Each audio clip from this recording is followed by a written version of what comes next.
First play of the game, we're going blind pig. We're going to go blind pig. Blind pig, yeah. So I'm also a big fan of the blind pig action. The only reason we're running this action now is because we wanted to say blind pig and look cool. Welcome back to the Blind Pig podcast. This was the last week of Super League basketball action before the international break, and it didn't disappoint. And it included London picking up their first loss, Cheshire shooting the lights out from three and tying a game high in the live stats era, and also ending a near 2-month losing streak for the Newcastle Eagles. We're going to start off first with our weekend winners and losers. Subscribe now. First up, weekend winner Jordan Johnson, who scored 21 of Manchester's 97 in a thrilling comeback victory over the Knicks 97-91. Johnson scored 13 points in a row to single-handedly put Manchester on his back and take them to the promised land. Dodgy celebrations aside, I'm not sure how I feel about the smelly fish celly. There was just Jordan Johnson getting the ball and telling everyone to get out of the way while he danced with defenders and hit pure jumper after pure jumper. It was a tough loss for the Cheshire Phoenix, who started off red hot in this game and looked to have it well in hand. But it was a tough second half where they scored less in the third and fourth quarter combined than they did in the first quarter. This game also gave us the crazy difficult predicament of trying to decide which of these two Kane Henry dunks was better. Whoa, kaboom! Comment below ENBL or SLB, which dunk did you prefer? His one-handed spike in the ENBL competition or the two-hand rim rocker on Friday night? That puts Manchester at 500 in the championship standings, and they're going into the international break happy. The other big winner of the weekend was star power. Sat courtside in Cheshire's home game was movie superstar Damiri Lindo. But all the superstar shine was on his son, Damiri Lindo, on court, who scored a career-high 28 points. The only way to say about Damiri Lindo is that he was instant offense in this game.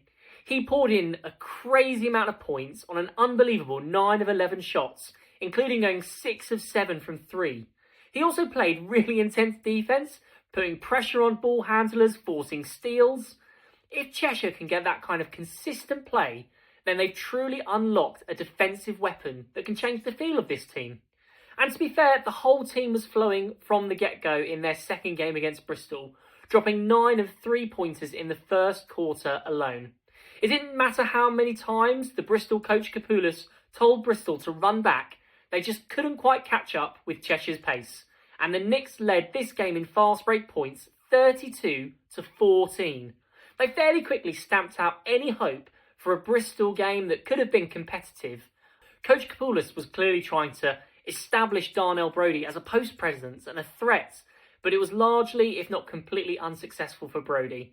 They just couldn't contain Cheshire on the way to scoring 111 points in this win and moving to 6-6.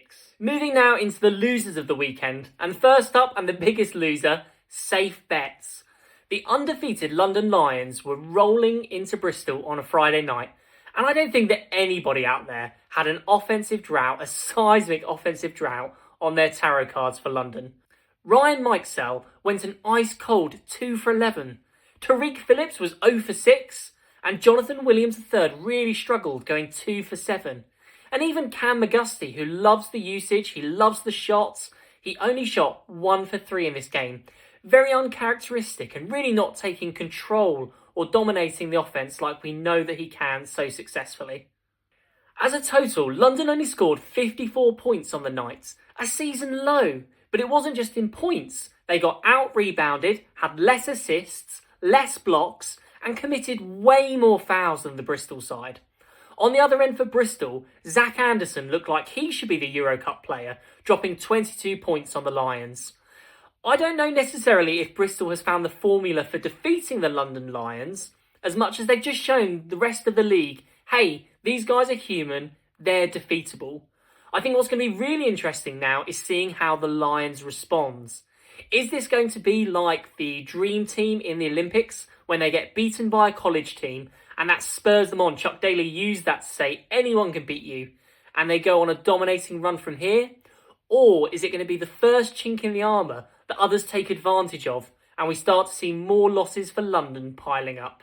We have to say in this game they were without Joel Scott, And it just shows what a key piece he is for the London offence, and more than anything, how consistent and dependable his points are night in and night out. Another weekend loser had to be convincing wins. For the Newcastle Eagles, they barely got a victory over the Surrey 89ers 92-89, but basically because they just hung on in that fourth quarter to take the victory. It was anything for smooth.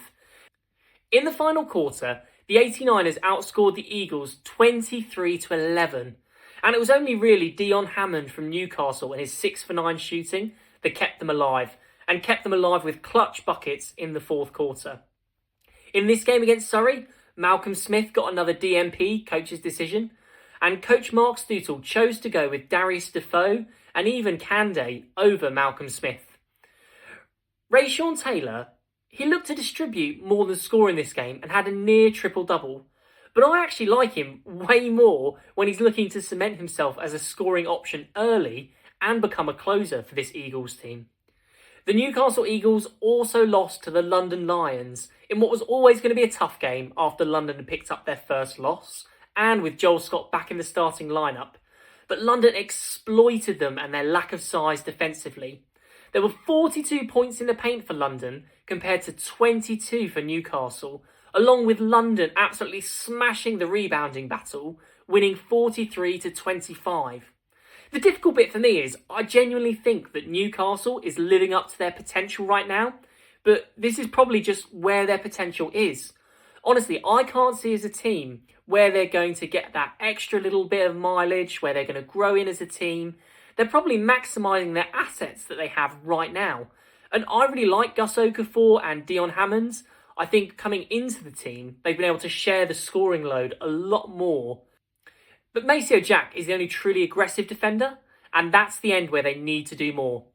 Offensively, they have the lowest field goal percentage from 2, and they're second to last in field goal percentage from 3. However, their win against Surrey did move them a win above the Caledonia Gladiators as they fight to stay out of 9th place.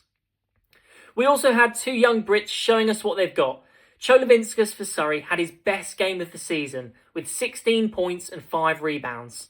Meanwhile, for London, Matt Goodwin, who hasn't got a huge amount of shine, came off the bench early in this first quarter, had a big 8 points, hitting a step-back 3 and then knocking down 5 free throws. Decision time, I think, is looming for Matt Goodwin about how much growth he's going to get in the limited playing time there in London. If this was the NBA, then he'd be the perfect two-way player, learning from vets, getting some runtime in the G League, and a chance to really test and show his skills. However, in London, he's buried on the bench, averaging 8 minutes a game. And you've got to wonder for Matt, is there more opportunity to play and get on the court elsewhere? Think of someone like Jonathan Brown, who had to go to Ireland first to really show his skills and has now entered the SLB as a much more dominant force and 6th man off the bench. This week also marks some pretty cool milestones. Georgia Anderson became the all-time leading scorer in the SLBW with 2,434 points. Crazy to see the longevity and sustained success that she's had. We also saw Ben Thomas pick up his 100th win in the SLB, along with Andrew Lawrence and Cam Holden getting to 1,000 points each in British basketball. We can look in the championship standings and we see that 2 through 7 are barely separated by any losses at all. And with different amounts of games played at the moment, it's really the losses that are important. You can see the Sheffield Sharks in 2nd place with a 7-4 record, whilst the Surrey 89ers sit in 7th with a 3-4 record. Really, the losses, there's only 1 or 2 in it, and there's still loads to play for as we shake up the midfield, looking towards building the championship action up. This week is international break. That means we have GB playing Lithuania on Thursday. Find a way to support them if you can. You know, if you can't get tickets to watch the game, make a buzz on the socials and make this an event. Outside of the league, there was also news around the West Yorkshire Arena which could potentially be built, and some less than positive remarks being made by the Mayor of West Yorkshire Council. Stay locked in on our socials, make sure you subscribe to our YouTube channel as we have some exciting content coming up with Dr. Mark Mills, who's going to share a little bit of insight into what went into the study and also what an arena could mean for the West Yorkshire region. Make sure you smash the like button, hit comment, and make sure you subscribe. Catch you in the next one, First play guys. of the game, we're going blind pig. We're gonna go blind pig. Blind pig, yeah. So I'm also a big fan of the blind pig action. The only reason we're running this action now is because we wanted to say blind pig and look cool.